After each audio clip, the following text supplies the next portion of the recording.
Hi అండి. నేను ఇప్పుడు నేపాల్లో భక్తపూర్ డిస్టిక్లో ఉన్నానండి.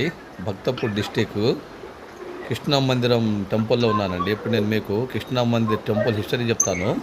ఈ వీడియో చివరి వరకు చూడండి, స్కిప్ చేయకుండా చూడండి. ఈ కృష్ణా మందిరాన్ని అంటే ఈ ఆలయాన్ని మొదట 1635లోనూ 36లో రాజా జగత్ సింగ్ జ్యోతి మల్లా అనే ఒక రాజు ఒక అంతస్తును నిర్మించారు.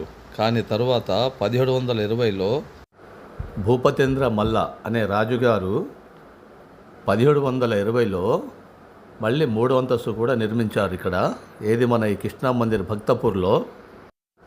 ఈ ఆలయంలో చెక్కలతో శిల్పాలను చక్కగా నిర్మించారు, చాలా అందంగా నిర్మించారు.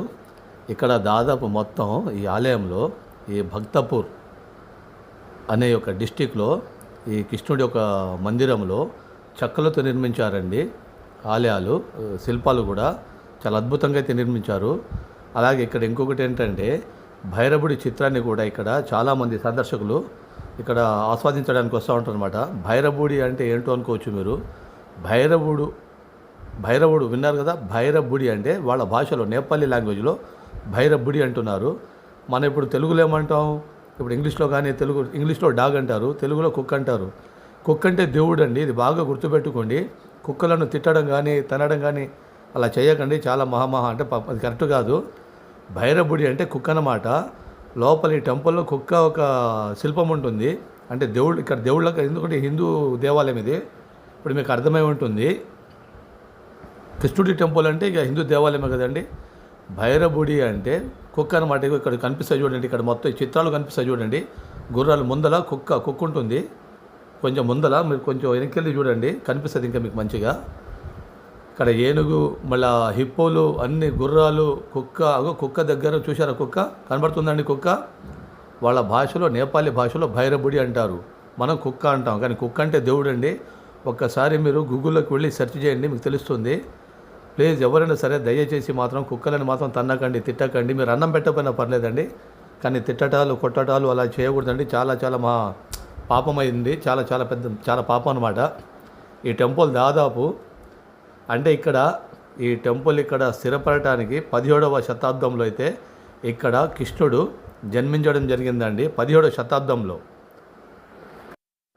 రాజుగారు ఇలా బయటికి షికారుకని వస్తే అక్కడ కృష్ణుడు స్వామి ఒక విగ్రహం కనబడిందంట అండి.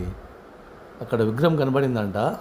అయితే రాజుగారు అరే ఇక్కడ ఏదో ఉందని చెప్పి చూసేసరికి పట్టించుకోలేదంట. పట్టించుకోపోయేసరికి అలాగని చెప్పేసి సరే మామూలుగానే ఉంటాయి కదా అనుకొని మళ్ళీ వెళ్ళిపోయాడంట. ఇంటికి వెళ్ళిపోయాడు, తన కోటకి వెళ్ళిపోయి పడుకున్నాడంట.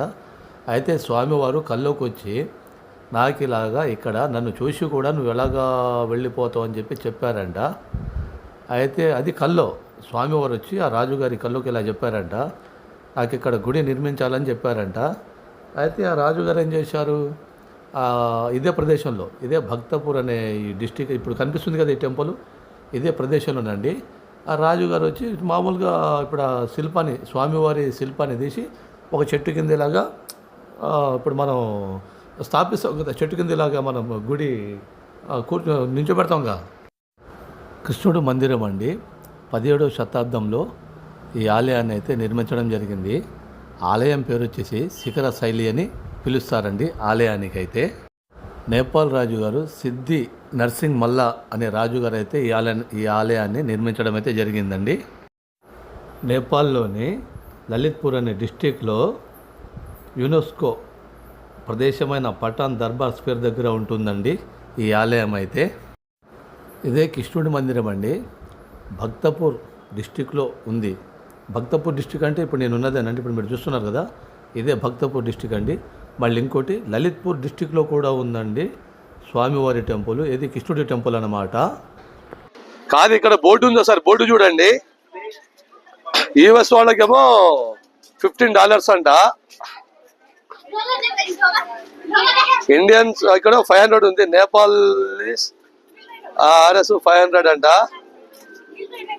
ఇది దర్బార్ స్క్వేర్ అంటే ఇది దర్బార్ స్క్వేర్ ఇక్కడ అండి. ఈ ఏరియాలో, ఈ ప్రదేశంలో అయితే మొత్తం ఒకే టైప్ ఆఫ్ ఉన్నాయండి, సేమ్ కలర్, ఒకే స్టైల్లో ఉన్నాయి అనమాట. ఇక్కడైతే అన్ని ఒకే స్టైల్లో ఉన్నాయి. అమ్మ కొంచెమని ఆలోచన ఉండాలి. నాకు వస్తా ఎంత చాలా బాధ వేసిందండి. అరే నేను ఇంతమందిని ఇంత గొప్పగా చెప్పాను నేను యూట్యూబ్లో. ఓకేనండి, ఇంకా మంచి వీడియోతో నెక్స్ట్ వీడియోలో కలుద్దామండి. ఎంతవరకు వీడియోని చేస్తున్నా లైక్ చేయండి, షేర్ చేయండి, సబ్స్క్రైబ్ చేసుకోండి friends. Okay bye, thank you.